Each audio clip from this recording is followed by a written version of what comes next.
Level 1. The family loser. You're 34 years old, and the most impressive thing you've done this year is get fired from a job you could walk to. By text, by a guy named Kyle. You tell people you're between things. You've been between things since 2019. Tonight, it's the family fish fry, and your seat is a cooler, an actual cooler, that people keep opening to grab a Coke out from under you. Then your big brother Marcus pulls up. Big Mark plumbing 4 trucks with his face on the side, a boat named after himself. He tucks a crumpled 20 into your shirt pocket like you're the help. Loud enough for the whole yard to hear. Here, go buy a lottery ticket. Best money decision you'll ever make. Everybody laughs. Your mom laughs. And the worst part is, you laugh too. But on the drive home, you pull into the quick trip, slide that same 20 across the counter, and buy 1 ticket. Out of spite. An hour earlier, your grandfather had pressed a worn 20 into your hand at the kitchen sink and said 6 words you'll spend the rest of your life trying to earn. At the time, they sounded like something an old man says before dessert. Years later, you'll realize those 6 words mattered more than the winning numbers. Because the people laughing at you tonight have no idea they're looking at the last version of you they'll ever get to laugh at. Level 2. The lottery winner. Here's what nobody tells you about a lottery ticket. The best part isn't checking it. The best part is the day or two before you check it when you still might be rich. Because the second you scan it, you almost certainly go right back to being broke, and you, specifically, have gotten extremely good at being broke, so you don't check it. You've bought 1,000 of these over the years. Scratch-offs at the gas station, a Powerball whenever the jackpot got famous enough to make the news. You have never won more than $11. One time you won $11 and immediately bought 11 more tickets and lost all of it, which tells you everything you need to know about you and money. So the ticket your brother bought you as a punchline rides in your wallet for 2 days, folded behind an expired insurance card. You dodge a call from a number you owe money to. You apply for a job you already know you won't get. You tell 2 separate people the business is launching soon. You let it sit, because as long as you don't look, it hasn't lost yet. It is, technically, the single most successful thing in your life right now, purely because you haven't touched it. Best money decision you'll ever make. That's Marcus's voice. Every time you remember, it's in there. He meant it as a joke. You can't get it out of your head. What finally forces it is laundry. You're 1 button from running the jacket through the wash with the ticket still in the pocket. So at 6 in the morning, in a laundromat that smells like hot lint and quarters, you dig it out to check the thing before it turns into a gray smear. You pull the numbers up on your phone. You read them off the screen, then off the ticket. 1 match. Then a second. Then a third. By the 4th, your hands stop working right. You don't even feel the 5th. You just hear the dryers turning and the blood going in your ears. You check it again. You close the app and open it again like that's going to change something. Then you say the numbers out loud, 1 at a time, in a voice you have never heard come out of your own body. Every single one. Same as the ticket. You slide down the front of a humming dryer and sit on the filthy tile. 34 years old, holding a crumpled ticket your big brother handed you to get a laugh. $186 million. Level 3. The local celebrity. You tell no one for 9 days. You hide the ticket in the freezer behind a bag of peas because some message board swears that's what you do. You meet a lawyer the lottery commission recommends, a calm woman who's done this 40 times and treats you like a man holding a lit match.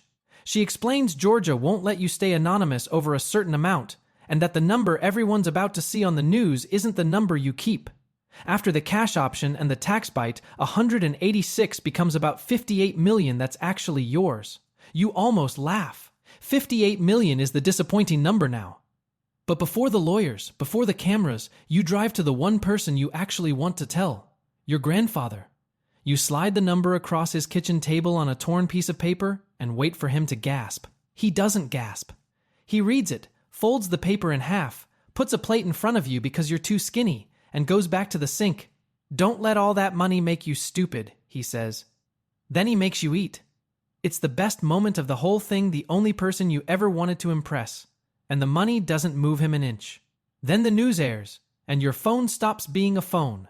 200 texts in an hour, people from high school. Your old boss, the one who fired you, sends a thumbs up emoji, like you're square now. And your brother Marcus calls, warm for the first time in his life. Congratulations, man. We ought to sit down, smart money stuff. You hang up and do the math.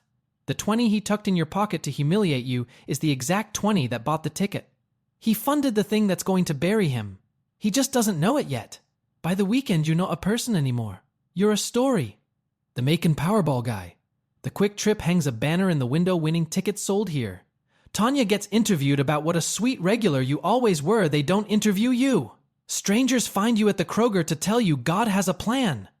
There's a GoFundMe with your face on it that you didn't make strangers donating $5 at a time to help the guy who just won $186 million. You could not write it. And at the next fish fry, something happens that nobody says out loud. You get a chair. No announcement. No apology for the 10 years on a cooler. Your place is just set at the grown folks' table, right next to the people who laughed, like it was always there.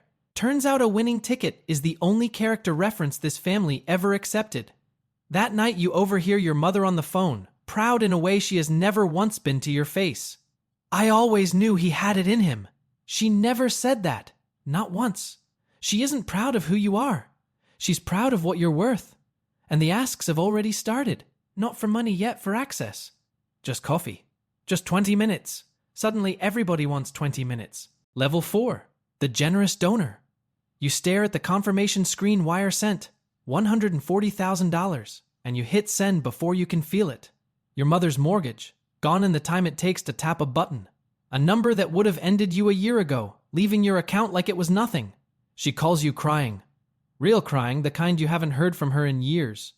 She cries for an hour, and for 1 hour you are the son you were always supposed to be. It lasts about 3 weeks. That's the part nobody warns you about.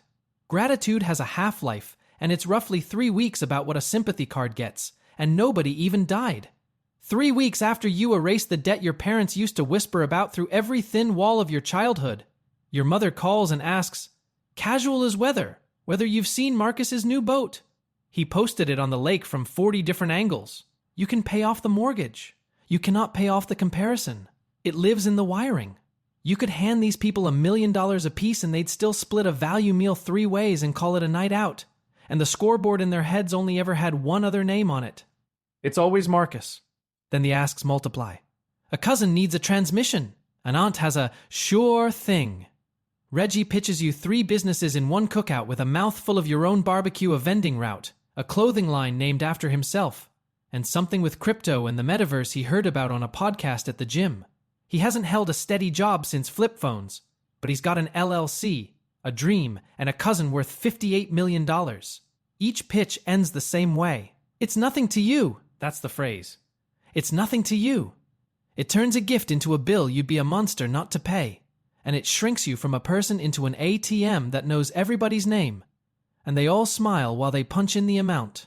There are exactly 2 exceptions.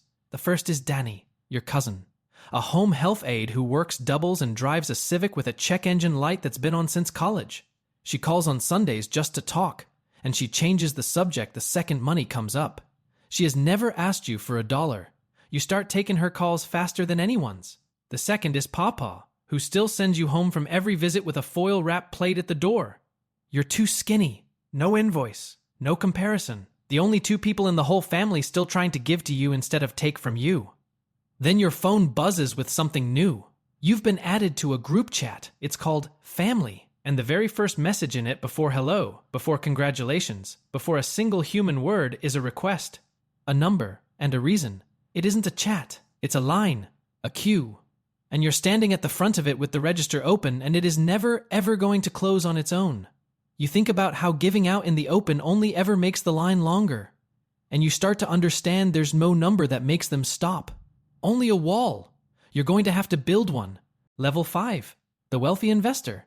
You build the wall out of paperwork, and the man who helps you is named neither family nor friend. He's an advisor. He charges by the hour, and he is the first person in a year who tells you the truth. Money lent to family, he says, not looking up, recovers close to 0. Treat it as a gift or don't do it at all. He's watched 1,000 men like you make the same mistake. He even has a name for it, the relative discount. And he's not joking. So you test the wall on Reggie. He slides his phone across the table, a 1-page deck he built that morning, an LLC he filed online the night before. $80,000 for a thing. He describes 3 different ways in 2 minutes. He's already spending it. You can hear the boat in his voice. It's always the same boat. You say yes, once. But you have a real loan drawn up, with a repayment schedule and a signature line. Reggie looks at the contract like you slapped his mother. We're family, he says, wounded. Genuinely wounded, as if the paper is the insult and not the 80 grand he's asking from a man he hasn't called in 2 years. That's the move, every time. Ask you for a fortune and act betrayed when you want it in writing. The paperwork is the crime, not the asking. He signs it anyway, and in the time it takes him to scrawl his name, a cousin becomes a counterparty. Then you do the thing that ends your reputation. You start saying no, and the day you start saying no is the day you become the villain. Money changed him. You hear it from 3 relatives in 1 month, 2 of whom you personally bailed out. You were the family failure for free for 34 years, and nobody said a word. Charge interest once, and suddenly you're the bad guy. Here's what nobody tells you. They're right, you did change. You learned to do math out loud. And the love was always conditional. The money just walked into the room and turned the lights on so you could finally see it. Both things are true at the same time. They love you. They are also pricing you. That's the part that keeps you up at night. Then Pawpaw gets sick, a procedure he can't afford, and he will not take your money. He says it to your face, both his hands wrapped around both of yours. I didn't love you for a payout, and he means it so completely that arguing would be an insult. So you call the clinic the next morning. You pay the whole thing yourself, buried so deep in the billing she will never find it. No leash, no comparison, no receipt expected on the other end. It's the only check you've ever written that felt clean. You pay it precisely because she refused it, because for once, the giving is the entire point, and nobody will ever know your name was on it. That same week at the fish fry, you sit there while the family debates your money like you've already left the room. What you should do with it, who you really owe. You set your fork down. You go home. You don't go back. And the second you stop showing up in person, the family starts hunting for another way in. Level 6. The family provider. I told them I'd just ask, that's all. I'm not saying you should. It's your mother on the phone, 3rd time this week, and she's not asking for herself. She never does anymore. You stopped showing up, so the family built a road around your absence, and the road runs straight through her. She's become the lobbyist. Every request now arrives pre-softened, pre-negotiated, wearing her voice like a coat, a switchboard for the entire bloodline, every call routing through her and landing on you. When even her calls become too many, you hire help, an assistant 2 time zones away, whose whole job is to decide which of your relatives gets through to you. Sit with that. You now go through a woman in Denver to talk to your own mother. Your mother is on a calendar. There's a slot. There is a paid stranger between you and your own blood, and you didn't plan a second of it. It assembled 1 step at a time without asking your permission, and the asks get choreographed. Birthdays nobody remembered in years are suddenly observed, texted with surgical timing. And the interval is back the same one you clocked the week you won. 4 days. Good news reaches the family, and 4 days later, like a tide, the ask arrives. The whole bloodline runs on the same clock now, and not one of them knows it. You buy your parents a house, $620,000 in the gated subdivision Marcus's zip code and homeowners association with opinions about where the trash cans go. They're grateful for exactly 1 month. Then the resentment starts. The neighbors drive Range Rovers and barely nod. Your father mows twice a week to prove he belongs. You bought them a dream and accidentally bought them neighbors a grievance you personally funded. They never wanted the house. They wanted to win, and you can't buy them a win because that scoreboard lives inside their heads. At a birthday party, your nephew, 6 years old, still believes in the tooth fairy, tugs your sleeve, and asks you the only honest question anyone's put to you in years. Why do you give Grandpa money but he still doesn't like you? The whole room hears it. Somebody laughs too fast to cover it, and a kid who can't spell the word trust just diagnosed your entire family in 11 words, while every adult within earshot suddenly studied their shoes. You've been asking that exact question for years. It took a 6-year-old at a bounce house to say it out loud. Then Marcus calls. Your brother, the one they've measured you against since you were kids. Warm now. Just checking in on you, little brother. We're blood, you and me. And you catch it instantly because you've been trained now. 4 days. Exactly 4 days since the news reached you that Big Mark Plumbing is bleeding a national outfit, underbidding him on every job in the county. The clock. Even Marcus runs on the clock now. For 1 second, you think about how easy it would be to make him ask twice. You don't say it. You file it. Instead, you do the math on your own parents. And you make a decision that solves everything and ruins everything in the same motion. You put them on a fixed monthly stipend, wired the first of every month. The asks stop, and you realize you've just put your own mother and father on payroll. Mother's Day is a recurring transaction now. Level 7. The business owner.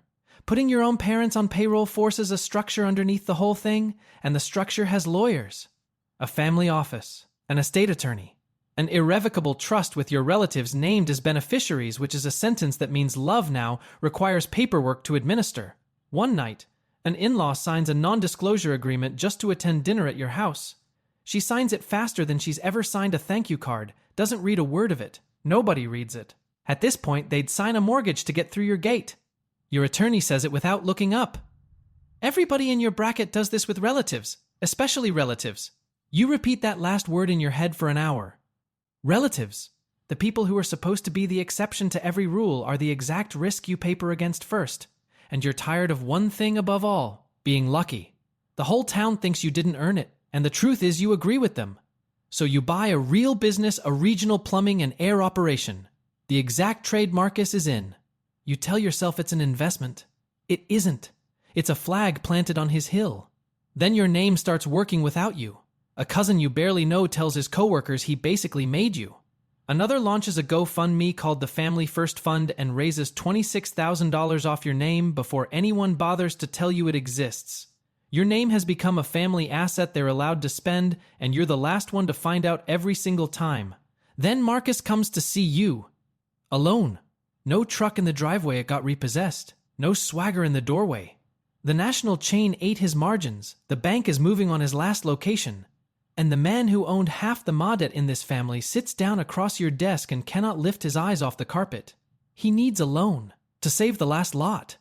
And the line is right there, perfectly aged, 15 years in the barrel. Go buy a lottery ticket, best money decision you'll ever make. You could say it. The door is wide open, and he walked through it himself. You don't. You write the check. No interest. No lecture.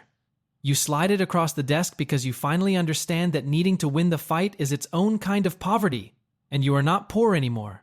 He takes it, and on his way out he stops at the wall, because there it is, framed, his 20, the one he tucked in your shirt pocket to make the whole family laugh, and below it, the stub of the Powerball ticket it bought. He looks at it for a long moment, and you watch him understand exactly what it is, and exactly how many years you kept it on a wall where you'd see it every single morning. He doesn't say a word. A lifetime of being the gold standard collapses in his face in real time. The war is over. You won it without firing a shot. And you feel nothing. You wait for the satisfaction, and it never comes, because the only person who ever needed to witness this moment isn't in the room. Then your phone rings. It's your mother. She's crying, and for once it isn't about money. Papa has collapsed. Level 8. The reclusive millionaire. You buy the floor, the whole hospital floor. You fly in specialists from Emory within hours, the kind of doctors who don't return calls, and they return yours. You point $58 million at one stubborn old man in one bed, and you learn the thing money spends a whole lifetime hiding from you. It does everything, and it changes nothing. $58 million, and the best it buys is a nicer room to lose him in. While she sleeps, you take inventory of your life. 2 assistants, a family office of 9, relatives on stipend. Reggie on a consulting retainer he consults nothing on. Every one of them is warm to you now, and everyone is on a payroll you sign. You go looking for the last person who ever entered your life without an ask attached. The search runs back your whole life. It ends at this bed. He wakes. He sees the coat cashmere, more than his truck cost, and the man off the news, and he frowns. Then he reaches to the tray and pushes something at you. A cup of fruit cocktail he saved off his own lunch. You're too skinny. He doesn't ask about the company or the number on the news. He asks if you're happy. And you, who can buy anything that exists on this earth, cannot afford to answer him honestly. So you lie. You say yes. He holds your hand and pretends to believe you. His last mercy. He dies on a Tuesday. You go through his things yourself. You can't stand the thought of a stranger doing it. 1 closet. 1 dresser. A taped-up Bible. And under the bed, a coffee can. You pry the plastic lid off, and inside it is a roll of 20s. Soft, worn 20s, rubber banded together more than you'd think a man with a billfold held shut by a rubber band could ever save. You count the years it would have taken him, $5 at a time, and the math lands in your chest like a dropped weight. He started before you ever won, back when the whole family still called you the loser on the cooler. He'd been quietly building you a stake out of grocery change, in case nobody else ever would. Tucked into the middle of the roll is a slip of paper, folded in half. 4 words in his handwriting. Knew it all along. Marcus spent $120 to prove you were a joke. Your grandfather spent hundreds of them, $5 at a time, betting that you weren't. Same money. Opposite verdicts. The only thing that ever differed was the hand that held it. You sit on the floor of a 1-bedroom apartment, the richest man in 3 counties, and you cannot breathe. At the funeral, before the service is even over, the family is out in the parking lot arguing over his estate, a curio cabinet of porcelain birds worth maybe $300. You stand up. You walk out. Marcus is by the door. The swagger gone. Genuinely grieving he lost him too. For 1 second your eyes meet over the casket. It isn't forgiveness. It isn't war. It's just 2 brothers who both knew him.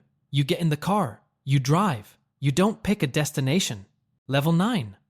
The private philanthropist. Years later, you give it away. Quietly. A wing on that same hospital with no name on the door.